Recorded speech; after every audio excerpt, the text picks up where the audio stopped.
来，都过来，都过来，都过来，都过来，都过来。听好了，我乃开封府判官薛公辽属，凡是困了、饿了，想有个安身的地方歇歇，想吃一口热饭、喝一口热汤的，都跟着我走，就在明德门前集合，千万不要踩踏伤人。是。田战郎君在呢，带一队人马跟我走。好，这你就带着左队，随着司空，务必要护住他的安全。左队交跑！吃饭的、喝汤的，你跟我走。来，起来！杨光义、刘庆义、刘廷照、刘守忠、王正中、王审琦、李继勋、韩崇晕，大将听令。末将在。你们8个人，8个指挥，每个指挥再补进1个队，即刻出城，与大郎合兵一处，攻守进退，截停大郎提调。末将领命。天子有诏，尔等皆是基辅良将，因离兵祸，不得已而弃家避难，进入京师，便是京师之民，自当遵从法度。今社稷大难，朕与尔等可共甘苦，可通患难。朕之无虞，即尔等之无虞；朕之犯使，即尔等之犯使；朕之敌臣，亦尔等之敌臣。今可择轻壮，以为军前之意。老弱妇孺等辈，皆可入居皇城之内。勿使有积累之忧，勿使有霜寒之苦。朕之至意，尔等当尽体之。都听明白了吗？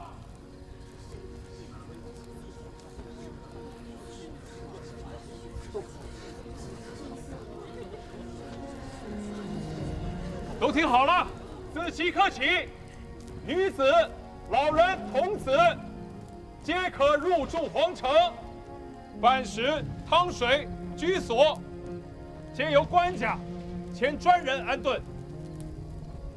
身长4尺之余，须发未白之男子，不得入住皇城，须听从开封府衙役号令，编户造册，以为军役，驻守京师。你们是想好了，既然入了京师，京师的安危，便是尔等的安危。京师存，尔等存；京师亡，尔等亦亡。天子说，如父母妻子，吾养之。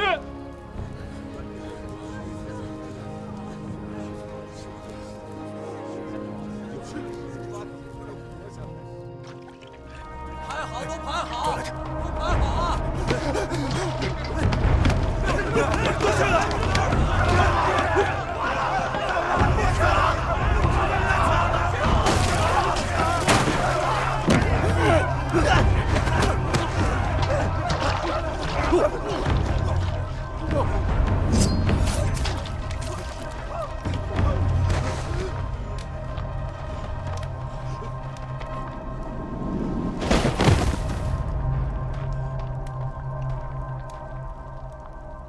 听号令，守规矩。只要做完了事，人人都有周和。不听号令、坏了规矩的，便是这等下场。他不过是饿极了，想吃口热粥，却是坏了哪家的王法？司空不再管一些些，来此做甚？我是在问你，他饿了，想吃饭，却是犯了哪家的王法？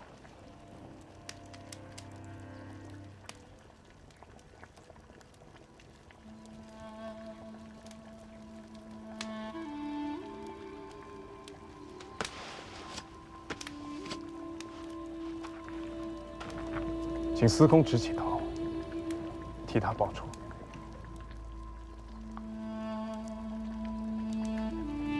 怎么，不敢了？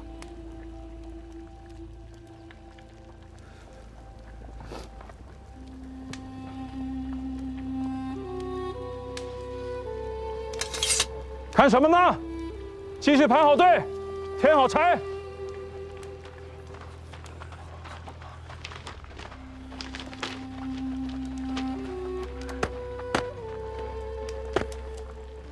大战在即，诸事繁杂，你可以不帮忙，却也别给我添乱。司空，拿好你的王法。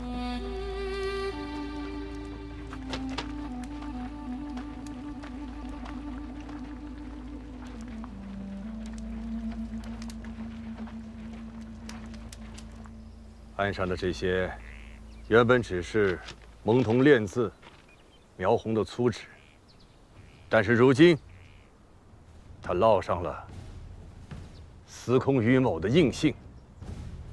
那便是杭州凤华山下100顷的水田。司空于某替大王颁下赏格。诸位将士们，还有我身后黄龙岛的弟兄们，都听好了。中一箭者，赐1亩；背一刀者，赐2亩；当1矛者，赐3亩；重伤致残者，赐5亩；临阵殒命者，国中家眷，扩田10亩；至为永业，免其杂赋。好听的说完了，下面说的是不好听的。各位都是老军务了，军中的规矩自然都明白，但我还是要重申一遍：有胆敢临阵、失机、违令、妄语、擅退、叛逃者，立斩。国中亲眷，男为官奴，女入教坊，3代不赦。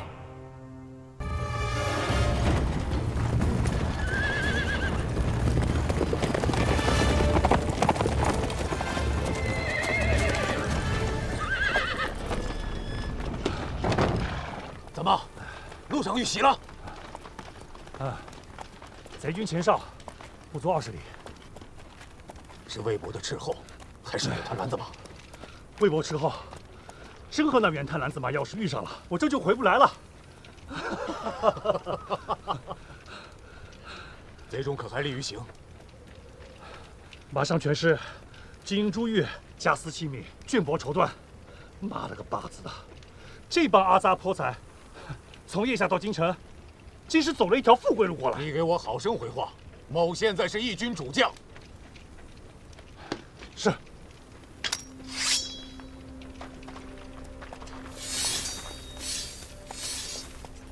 贼众沿着汴河漫卷而来，轻骑斥候在东，护卫侧翼；部族在西，4路行军，道旗却有8面，还有2顶阴雨造旗。阴雨造旗，那是契丹沃鲁朵香吻以上的贵人才能用的旗鼓制度。还有别的吗？道旗队列之间夹杂着很多义夫，未能向前，不能尽数。粗略算算，应该有1万人以上。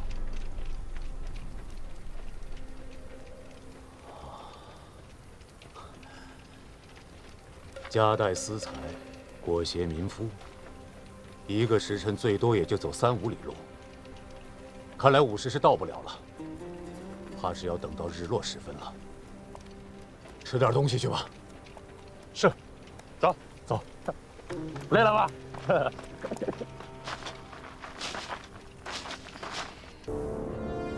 二郎们将一壶36支狼牙剑尽数用完，一都100人，便是3600支箭，可保万全无虞。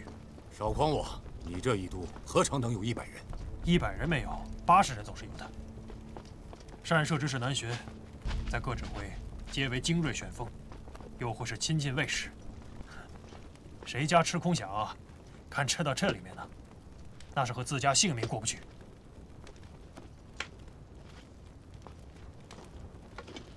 这些拨张弩是哪儿来的？此番出征之前，太尉专门从大内武库之内请出了100多架弩机，裁汰了受朝重铸的，还剩下66张。这还像些话？拿着。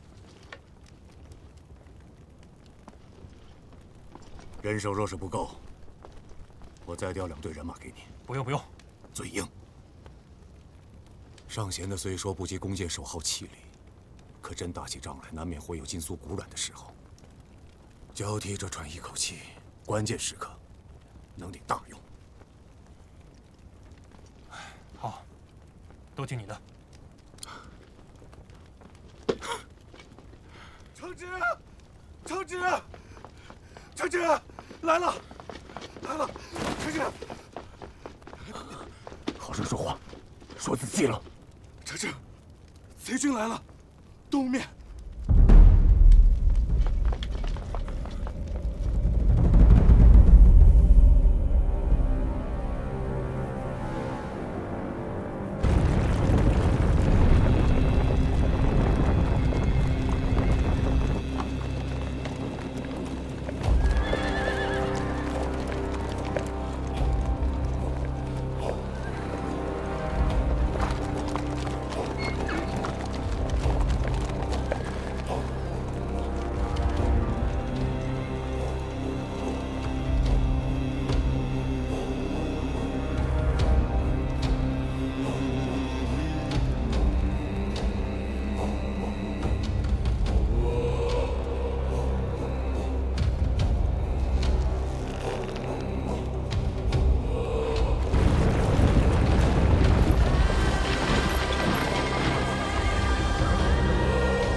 传令全军据城10里下寨，事后前出200步，遮蔽大军左翼。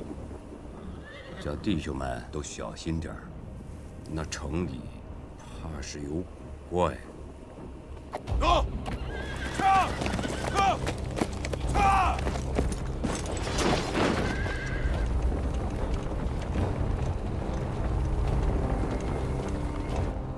张彦泽脾气大是真的，可若是论及用兵，天下藩镇众将里，及得上他的人恐怕不多。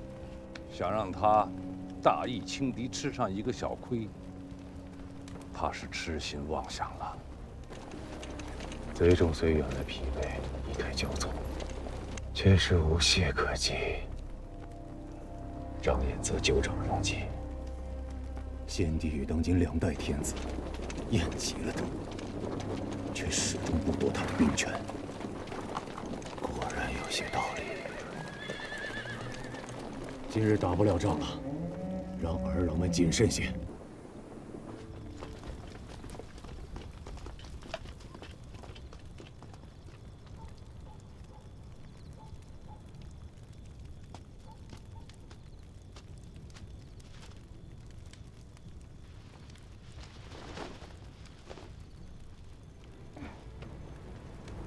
你又想什么呢？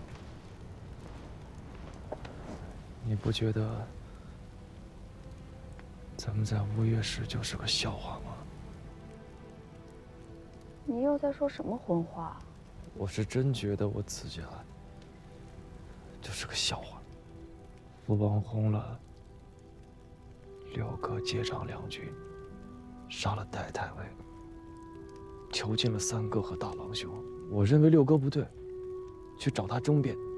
我想救三哥，申基一点醒了我，我才给你发了信函。你阿娘率领船队截断前脚，把三哥救走了。我当时心里是极得意的。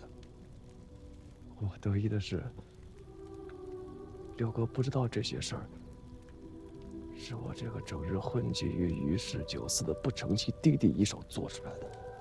你的确救了我阿兄的性命啊！不过是救了自家兄长一条命而已。那姓郭的孔目，当着那么多人的面，便杀了一个人。我知道他是为了维护法纪、整治秩序，为了让更多的人守规矩，这般才会有更多的人能活下来。可我就是想不明白，这更多人的性命便是命，那一个人的性命便不是命了。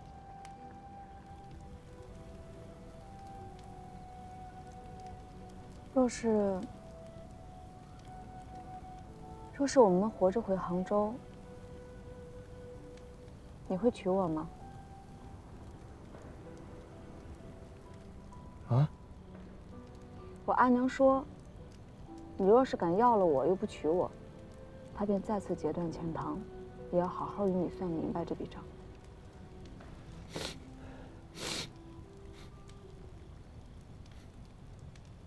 我突然想到这些。我只是在想，若是明日这城破了，你我可能就要死在这儿了。若是要死在这儿，我自然要想一想，我要埋在哪？要不要与你埋在一处？若是与你埋在一处的话，又是以什么身份？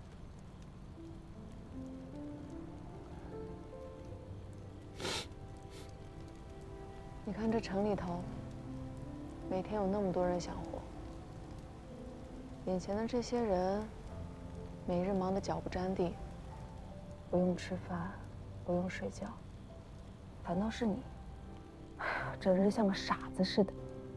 你有功夫在这瞎琢磨这些，你不如好好想一想，你到底要不要娶我？至少能让我明白，我死的时候要不要和你埋在一处。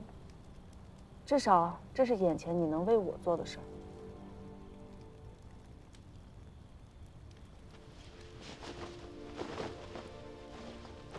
你就是想说，别人都在做事，而只有我在自寻烦恼。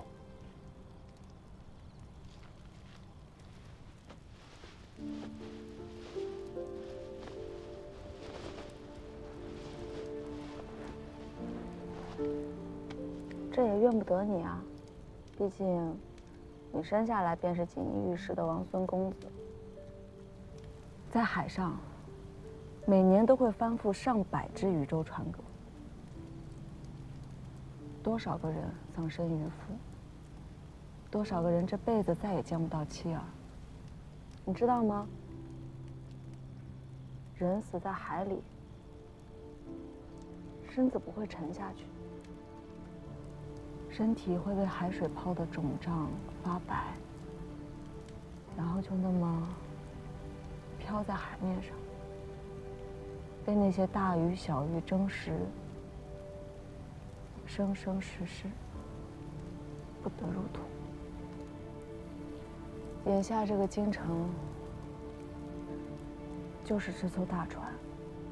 这艘船上的人，有的人在系缆绳，有的人在补破缺，有的人在补帆网，有的人在摇橹桨。而你，一个没有见过风浪的世家公子，手不能提，肩不能担，你又能做什么呢？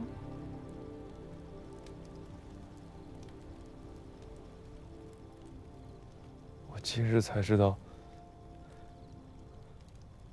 我自己是这般没用。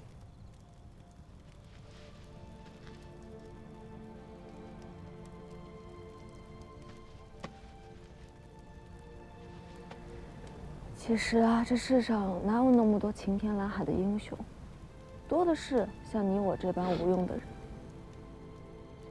其实当无用的人也挺好的，至少每天不用想那么多有的没的。至于那些国家大计、是非礼仪、苍生福祉，就让那些有本事、有能耐的人去想去做就好。我们只要把眼前的人、眼前的事儿顾好了，便不枉此生。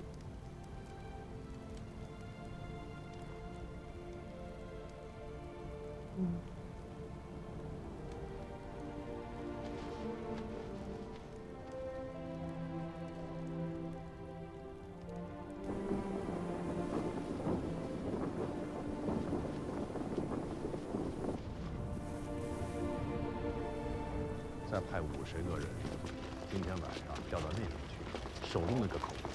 啊，好。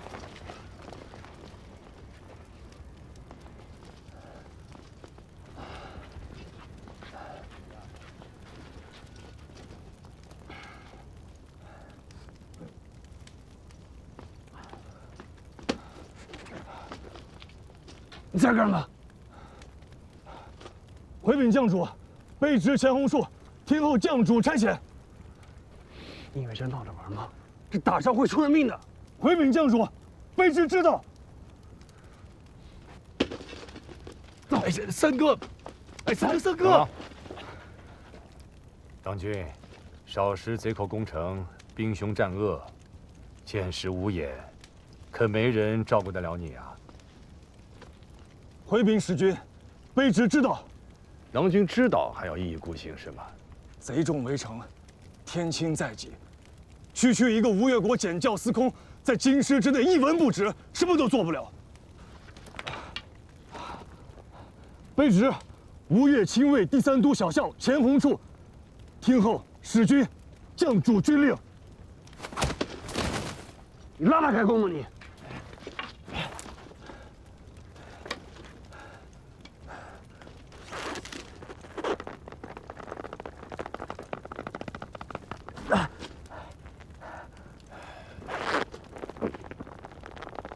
行了。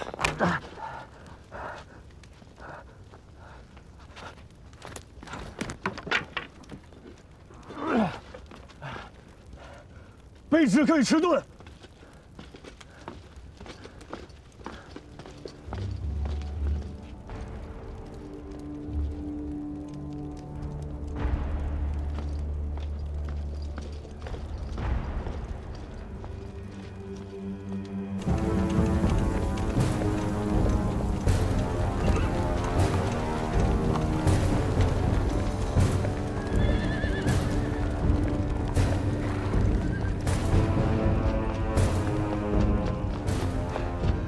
大郎，看马来报，张立出营了。铁骑5000，兵卒1万，共计6军，还有契丹1000。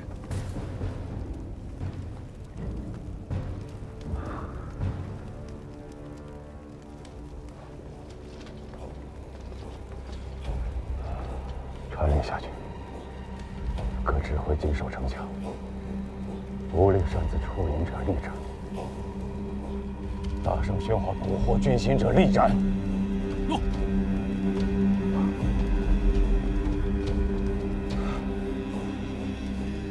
击鼓。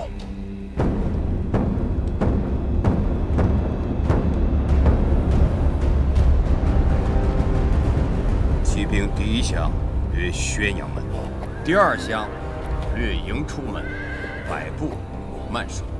我叫弟兄们都长点眼，不要靠近营出门摆步之内，小心吃了那些童子的亏。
这是第几轮了？第4轮了。1拳300到500步，3拳就是2到3里地啊！一大早把雷撞得很，跑这么10来里也没打紧啊！打紧再忍着他10拳。通知各指挥，提前半个时辰放饭。是。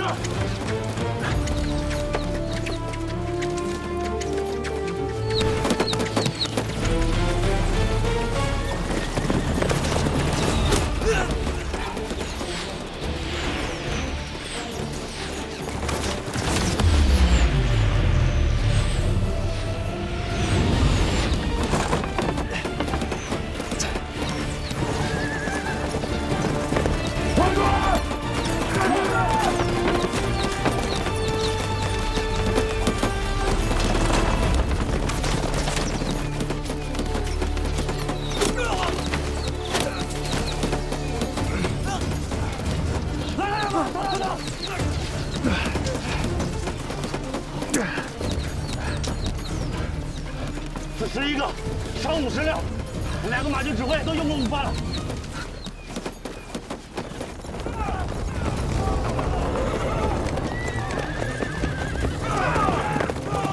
第10圈了。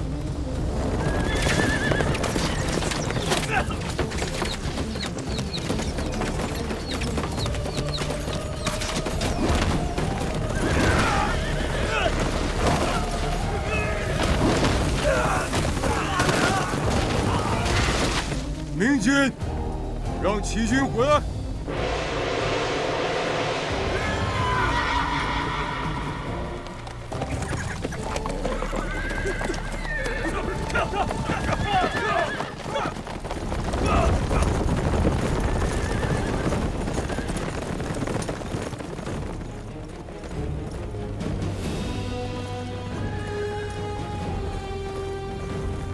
长官。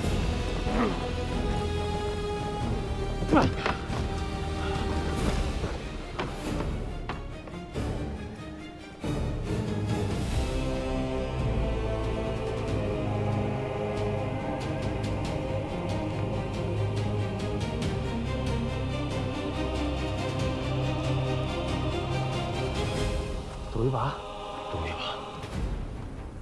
全军接令！想嚷嚷什么呀？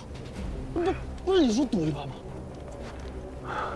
我跟你赌一个金刀子，这是张太尉给咱们下的套子。啊？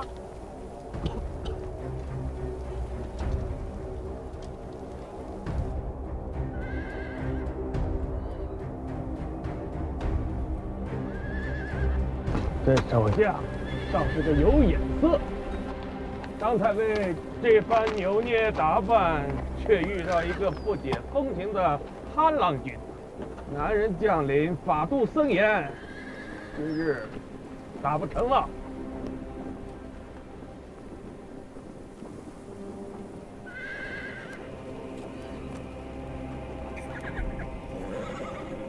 步军先退，骑兵断后，收兵用饭。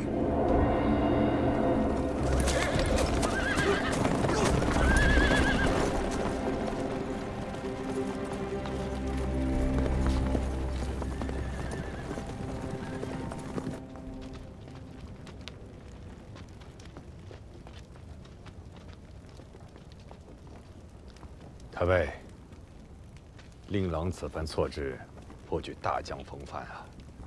他日成就，不可小觑。不就是从头说到尾，死也不动他吗？咱们在城墙上不也是这般？司空说的是啊，小畜生担不得使君的谬赞呐。吃这饼还堵不住你的嘴呀！来，水酒给我接。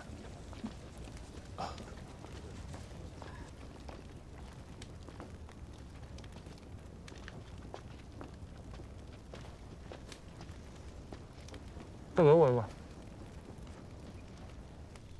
要不是我当时及时拿盾挡住，他又得中一箭。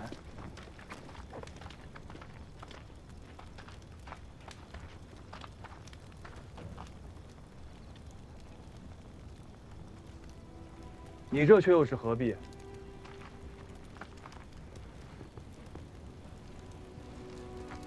何必？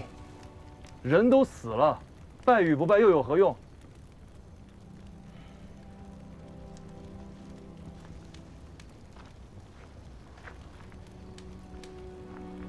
因为他本不该死。这个世道也本不该如此。终有一天你会明白，这世上的许多事儿，你不得不去做，却不等同于这些事儿都是对的。世道如此，或许无可奈何，或许被迫无奈，或许每个人都有自己的理由。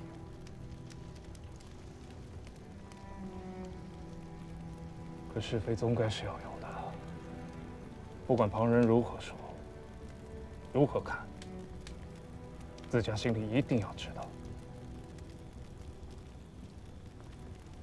这是错的。可世道的错，也是错。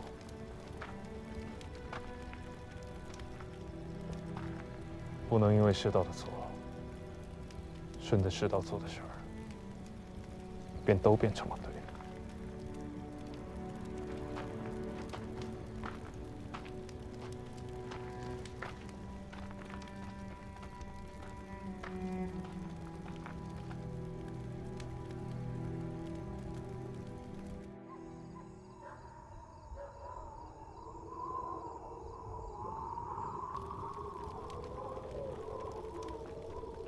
什么人？滴血！滴血！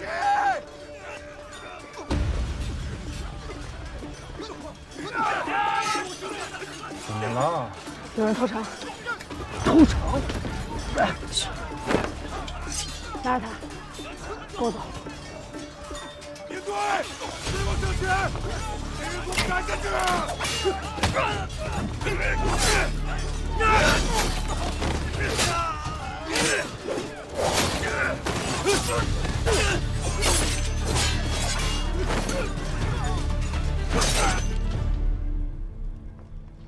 应该是从西面绕过来的，否则纵然是走路，咱们应该也能听得见。夜里行军，不能骑马，但他们却得带着马来，否则一旦失机，他们想逃都逃不了。那他们应该是牵着马过来的，将马放在西段护城河边上，着人看守，然后再徒步从冰面上过河，再用钩镰之类的东西挂着绳索攀上了城墙。这样，我带一个骑兵指挥出去，从西面兜个圈子绕回来，将他们的马全杀了。张太尉打了这许多年的仗，你觉得他会安坐在大营里，等着你先宰他的马，再杀他的人吗？来，你信不信？只要你的骑兵一出，离开寨子1里方圆，就会从野地里凭空长出1000骑兵来，将你连人带骨头一并吞了，一根骨头都不会脱。这么大的城池，就算他趁着夜色送上去100来颗人头，又能记得什么事？再者说了，10000人以上的大军调动，火把都没点上几根，这叶下的兵如何能够夜间视物又不乱阵脚？依我看，张太尉此番布置，不是为了投诚，是为了撬开咱们的城门。咱们现在就是张太尉喉咙里的一根刺，不把咱们给拔了，他是没法安心攻城的。不就是个破寨子吗？啊！也知得太尉如此殚精竭虑，为了赚那寨中守将出来，将5000骑兵派到南面去设伏不说，将自己的亲卫孝节都放到城楼上做了饵，本钱不可谓不大呀。不过，这寨中守将竟是个属团鱼的，连头都不肯伸出来呀！京师之中，何时出这等人物？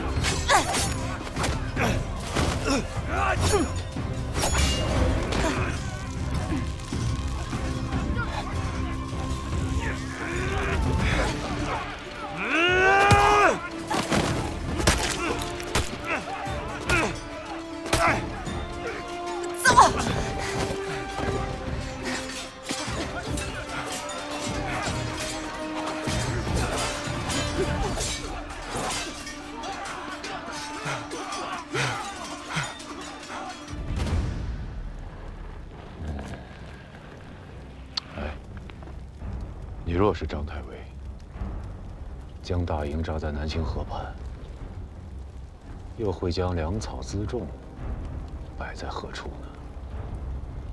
那自然是越靠后越好，越是靠后便越安全嘛。能有多靠后？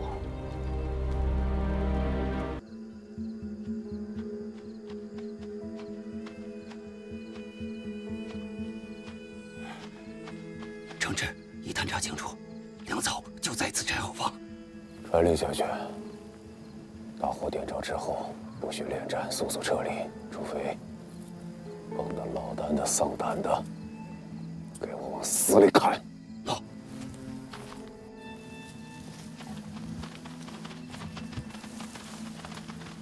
余下的分成2队，一队绕到对面侧营，听信号，动手。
大佬，这手中有2个指挥啊，还有披了甲的，退吧。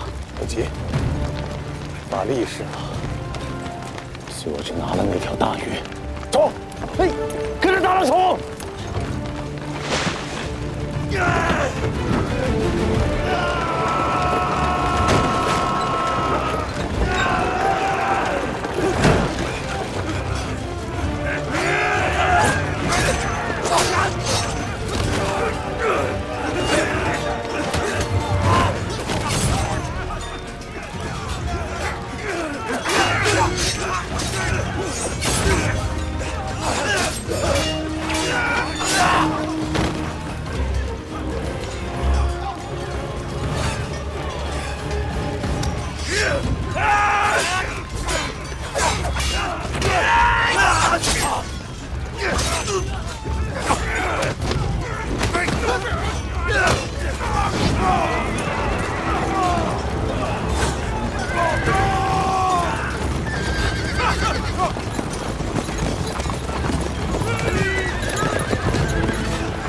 快走，我等殿后。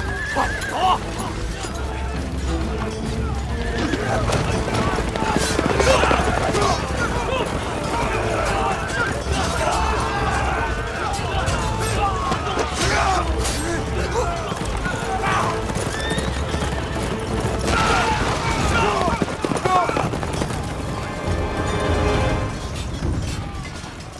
尔等男人甚是无趣，难怪节里大夫不愿意陪你在这儿熬着，早早的回南寨睡觉去了。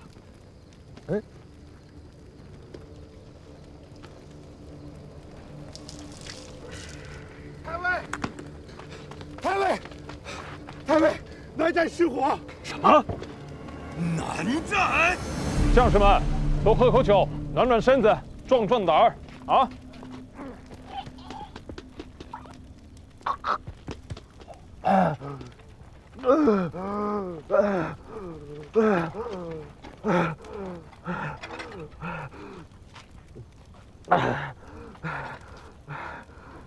喝酒吗？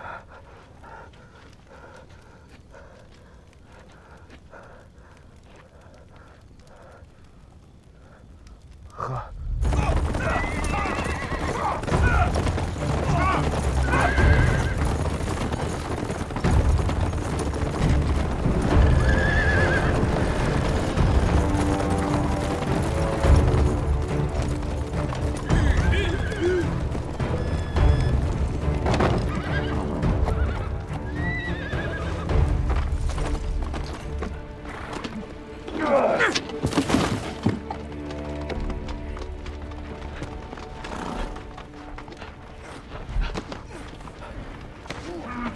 启禀主帅，末将率18支会自营后出寨向东，绕过阴山，沿南清河向西者，焚毁了瘴逆、屯粮的南寨。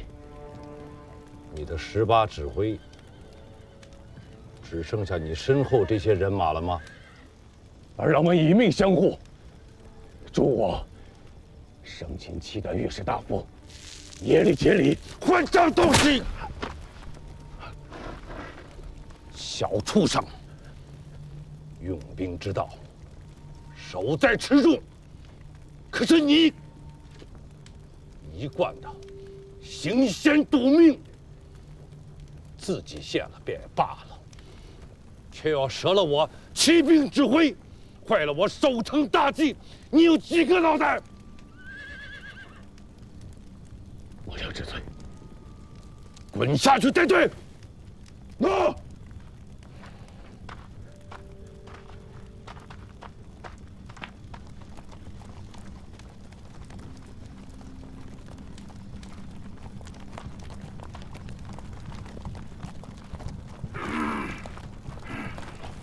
此人该如何处置啊？他是契丹贵族，除了令公，谁敢处置？我会亲自押解他进宫的。带下去。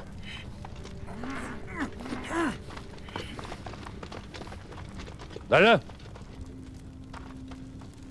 在。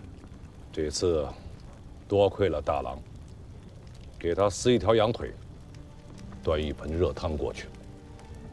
诺。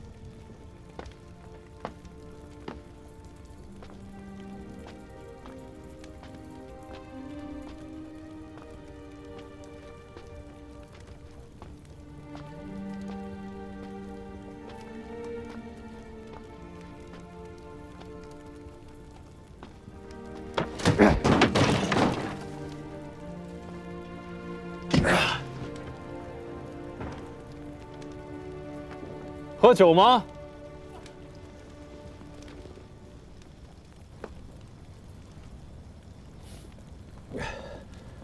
痛快。赵匡胤，字元老，正是在下。郭荣，字俊贵。郭太尉家的千里马，耳朵都听出茧子来了。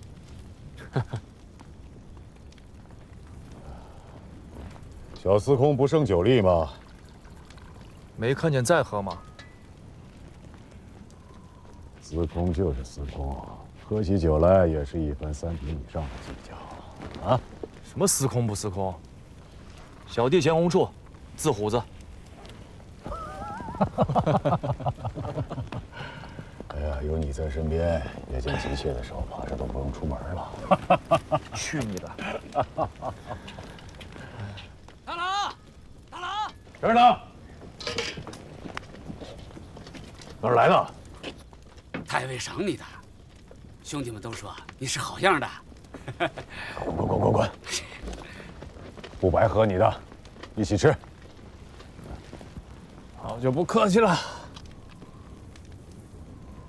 突然想起来，今天是小岁之业。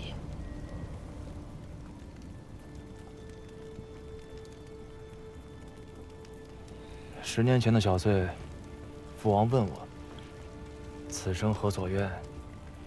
我那时好玩，当着一众哥哥的面说：“我要出海，我想去看看《山海经》里的鲲鹏，到底是个什么样子。”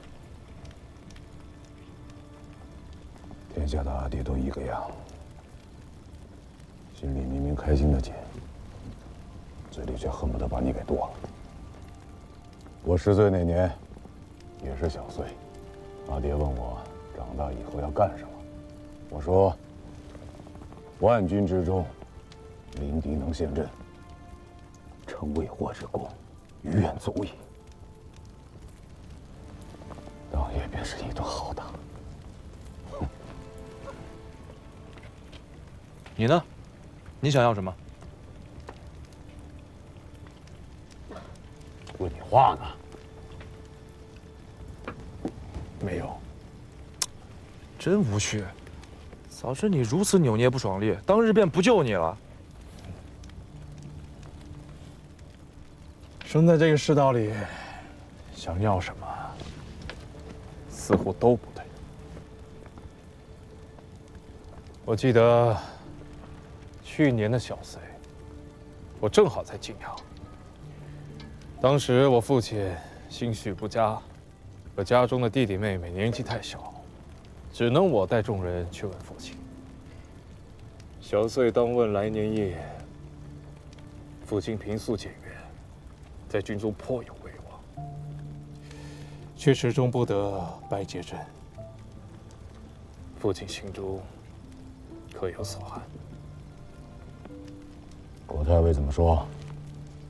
他说：“高绝后路，无足论。此生若能复饮太平年下的一杯热酒，于愿足矣。”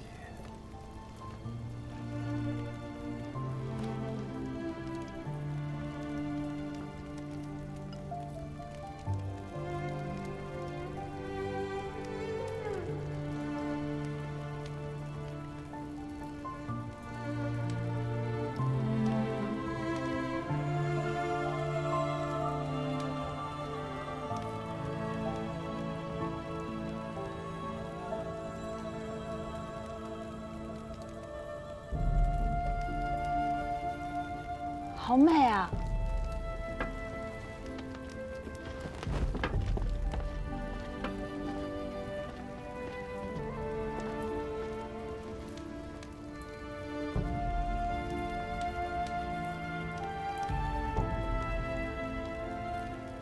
再煊赫的盛世，也终有落日；再不堪的乱世，也终会迎来日出。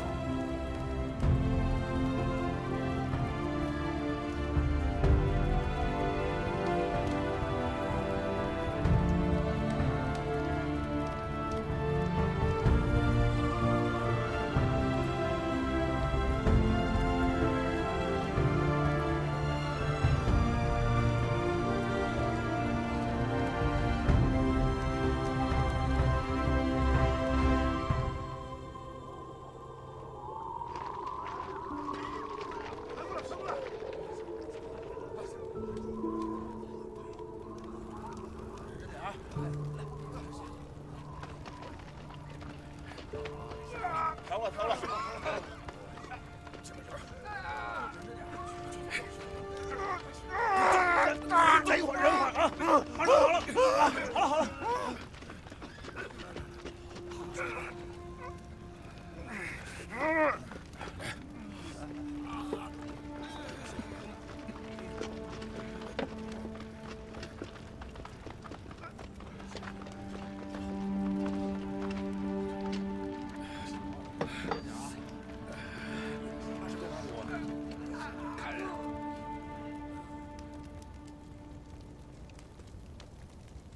第10日了，只怕过了这个冬天，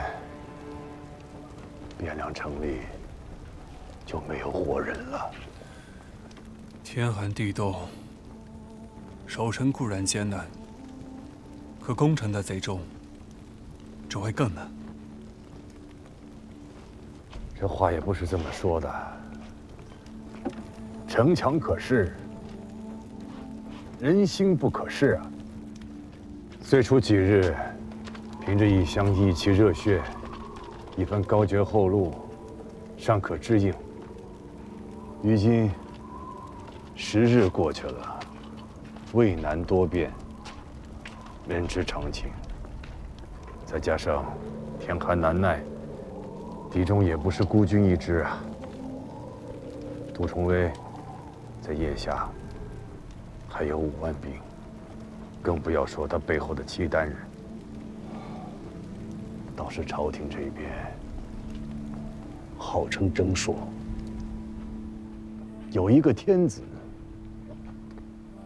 却也没有一般呢。朝堂上也就剩下一个冯令公老头子，苦撑危局。京师之外，谁还在乎这个朝廷？谁还在乎这数十万的生命礼数啊？外无必救之兵，则内无可守之臣。罢了。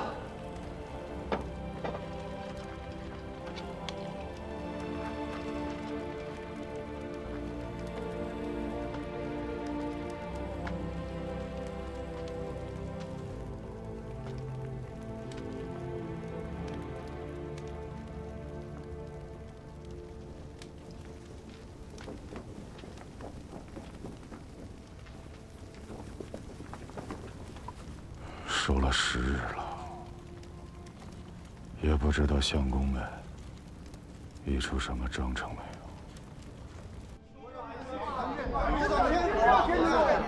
不能议和呀，一定要坚守，不能比以死相守，对吧？我等必将以死相许，应哪远？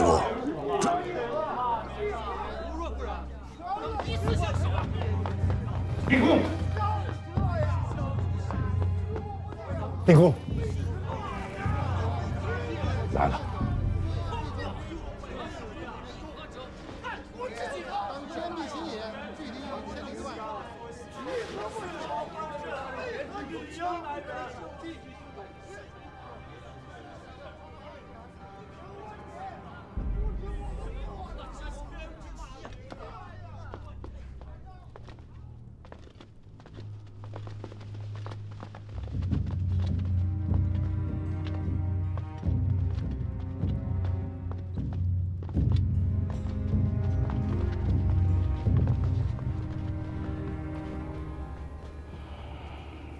文肃，令公，打开重元殿，上朝。看来今日是无仗可打了。回去冯令公复命吧。你说什么？整肃兵马，撤回到皇城里。 撤回去？那这城呢？不守了？当日令公颁下的军命，便是守城10日。如今10日已满，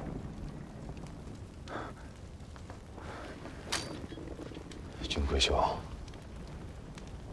你是在与我说笑吗？元老，撤军吧。 趁着现在张燕走到军队还未调动，带着弟兄们撤回到城里。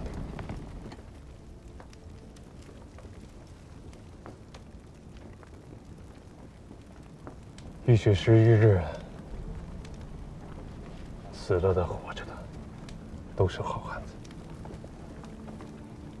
眼下，你们能做的事情都已经做完了。 余下这些弟兄，不当王嗣。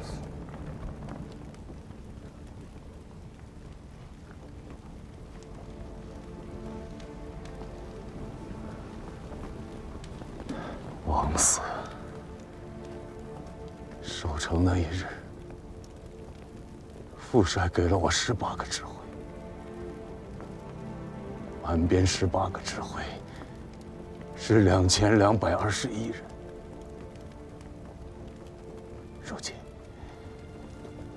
如今只剩下800余人。你现在跟我讲他们不当王嗣，柴军贵，柴军贵，你们真他娘的无耻！不会有援兵的。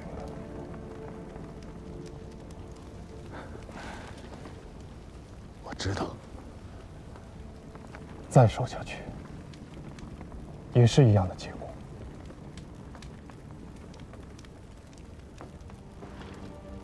我知道，没有副帅的将令，此地便是某等葬身之处。太尉有令，全军撤回成功！太尉有令，全军撤回成功！太尉有令，全军撤回成功！太尉有令，全军撤回成功！大郎，咱就这么走了？娘的，怎么这窝囊！再打也打不动了。撤啊！那一开始就别让我来呀！行了。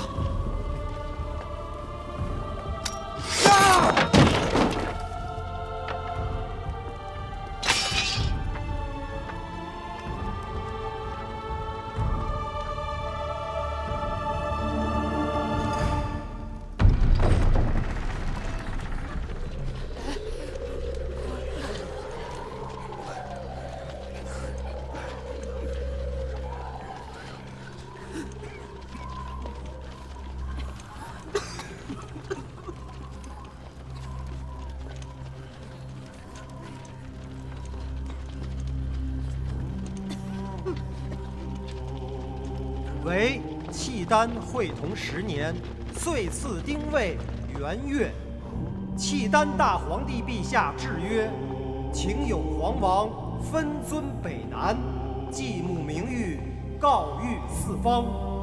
兹尔时事，以尽户之资，困守绝瓮，田不过1城，众不足1旅，危身苟命，自成大唐。朝纲稳于内，政治昏于外，致令天下纷扰，九州板荡，恶殍盈途，触目惊心。朕心敏测难安，唯念苍生之喘。欲解倒悬之机，南州赤子饥寒相望，故兴吊民之师，亲临夜变之间，期以扩清宇内，拯救斯民于水火之中。兹尔少君荒靡失次，善计宗挑，辄敢抗尊，自起信端，冒渎纲纪，涂炭文人。非尔所希，可自去尊号，迁居别业，贬为副议侯，以待明罪。以御史大夫耶律节里之东京汉儿司事，以右卫大将军张义军节度使张彦泽全东京留守，军国庶务亦应委之。汴州官变，亲卫将校宜听差遣，领遵军命。有作奸犯科、狂悖武上者，朕岂吝五行之诛哉！亲哉，勿负朕望，贤使之息。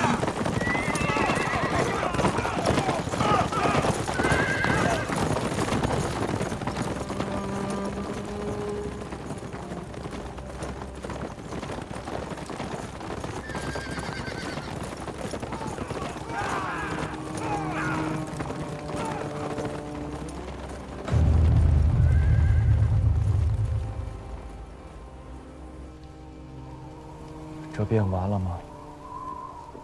这已是最好的结果了。我不明白。没有援兵，京师终归是守不住的。既如此，10日之前又是何必？为了一个体面，死了那么多人，就为了这样一个体面，值得吗？杜令公阵前降敌，张彦泽奔袭京师，为的不过是在契丹天子驾前下注，以效法先帝入主京师，鼎革大宝，君临天下。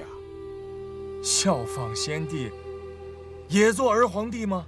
若契丹天子肯认这个儿子，杜令公与张彦泽自然会抢着认下这个爹。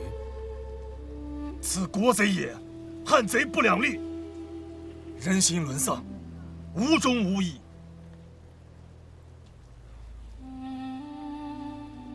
在胜负面前，世人大多都会选择胜，而抛弃义。苍生社稷，忠孝节义，难道不是最无价的吗？这世上啊，真正无价的东西必是有的，只不过，在这朝廷的大殿之上，任何东西都必然是有价格的，不能以价格相问的东西，根本不会出现在这朝堂之上。你若不算，你便不配站在这里。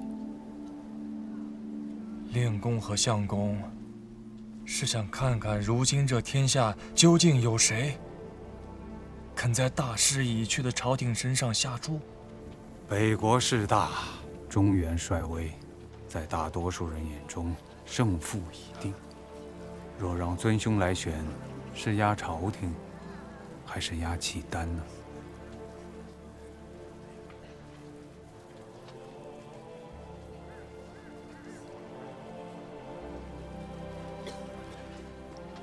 可令公与桑某，却只能压朝廷。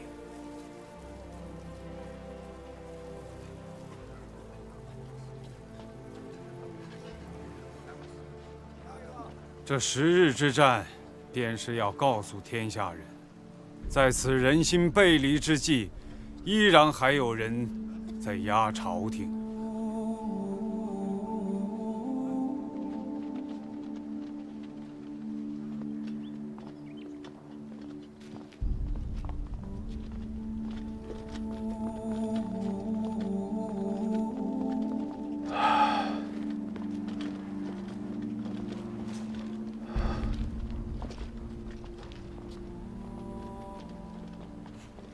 末将奉令公副率军命，率军驻守阜城，前后共计10日，战没671人，战伤732人。现奉命归城，向令公与副帅交令。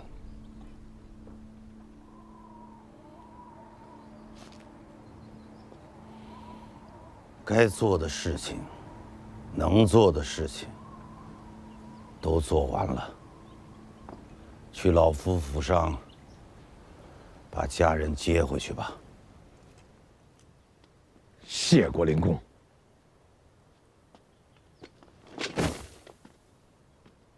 末将殿前承旨，侍卫秦军第18指挥，中书门下堂后侍卫秦从官，待遇器械赵匡胤。恳请令公顾念军心，体恤褒奖战没战伤和有功士卒。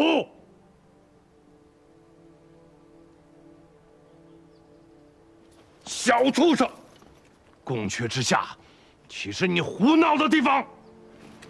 令公，全词无状。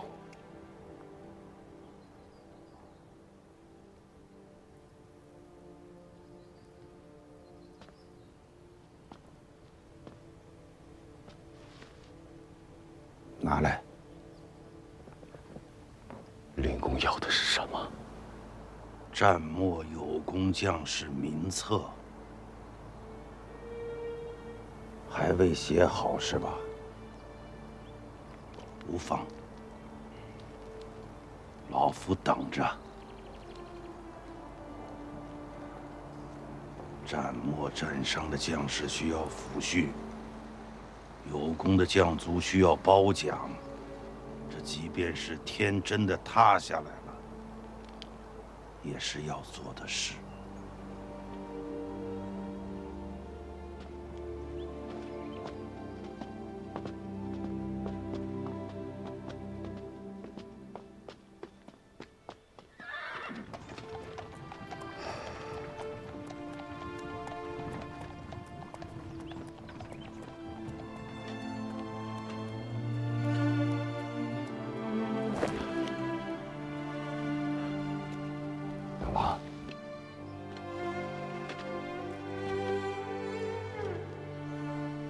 即刻带几人前去令公府上，把你娘和你弟弟接回家吧。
是我失于计较，致使贵人陷于宵小之手，惊扰了贵人，有罪。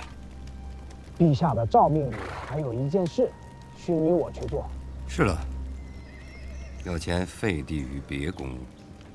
只是据某所知，这汴梁城里并无第二处宫室可居。便是，迁居开封府正衙便是。此事某去办。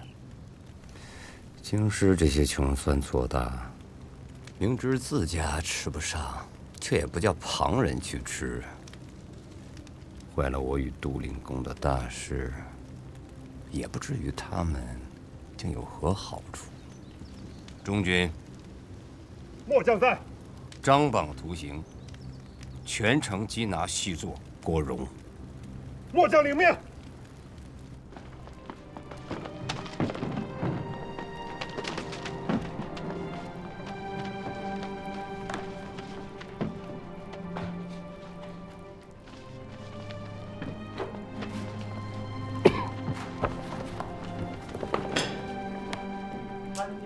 参见大人。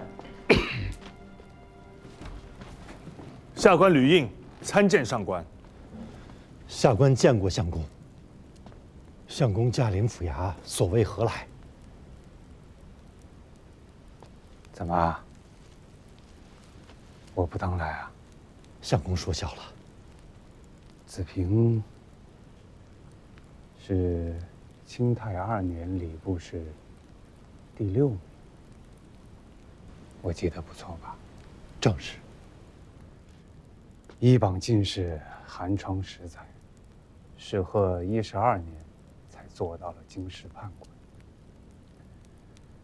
乱世搓磨，也无过于此了。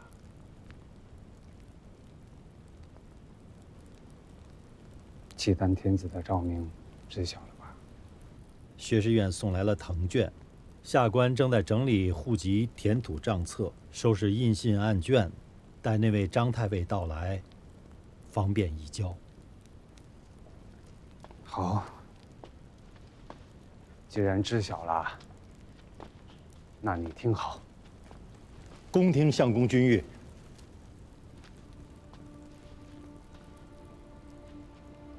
自即日起，你便不再是开封府判官了。自你以下，一应参军、衙役、书吏一体开革。念尔等10余日来奉职上称本分，本府开恩，趁着账面上还有些公帑，每人可多支3月钱米。各自领了，散去吧。开封府判官虽为左吏，按制却是堂厨之属。相公虽为枢密，却不当越过冯令公，除处京官。请恕下官无礼，不敢奉命。下官不敢奉命。下官不敢奉命。走吧，子平。你还年轻，还有家人。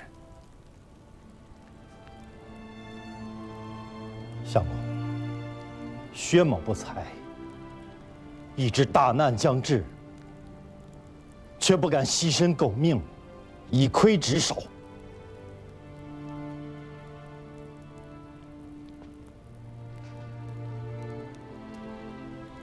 你想好了？不过是一死而已。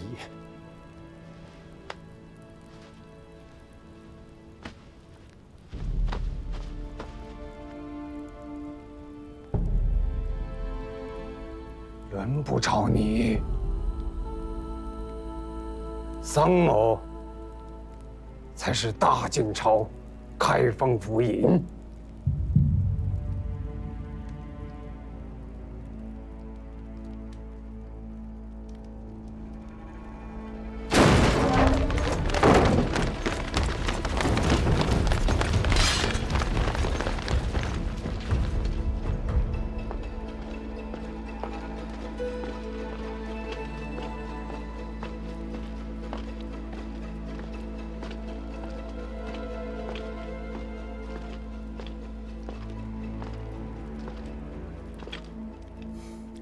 我倒是哪个大胆的错的，却原来是桑相公。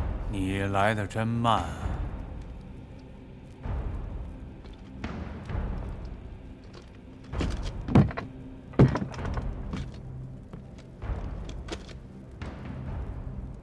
无礼！这是桑相公。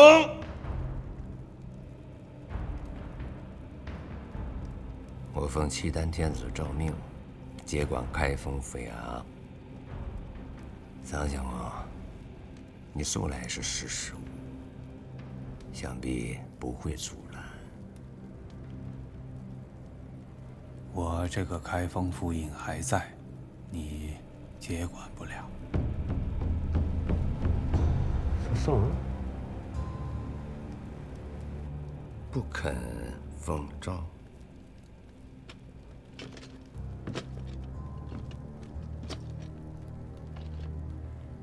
你这阿臧杀财，明明死期当至，还自以为得机，实在是夏虫不足语冰啊！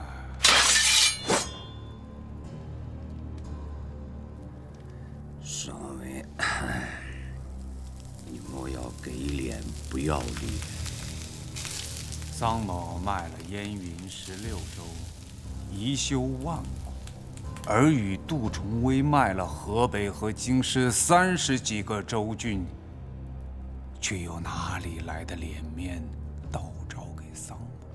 印信何在？砸了。户册与案卷呢？烧了。你这是得了失心疯，还是患了痰症迷了心窍？诸般筹谋，窥暗室，一番计算，总成空。桑某的路已然走完了，能以这条命堵住你和杜重威的路，也算是不亏。这条断头路，先帝能走通，杜重威却走不通，你更走不通，因为你是一个蠢货。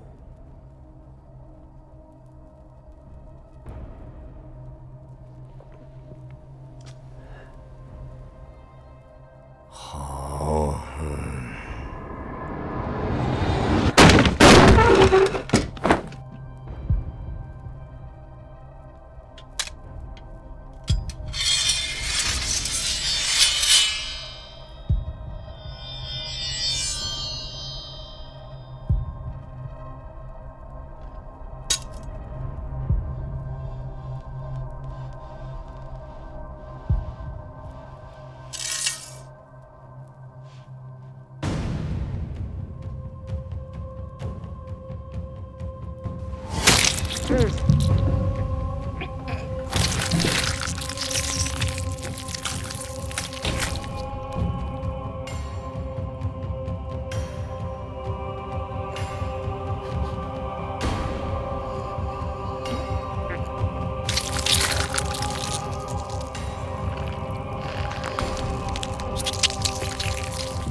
桑维汉作为后晋一朝的宰相，旧代史称其辟邪之治，地构之功，亦可谓社稷臣矣。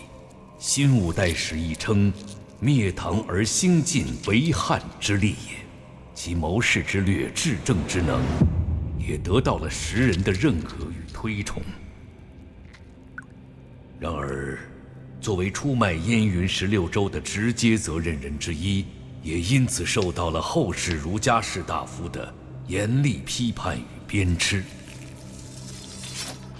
明末清初学者王夫之在《独通鉴论》中态度鲜明地批判桑维汉曰：“祸及万世，则万世之罪人。”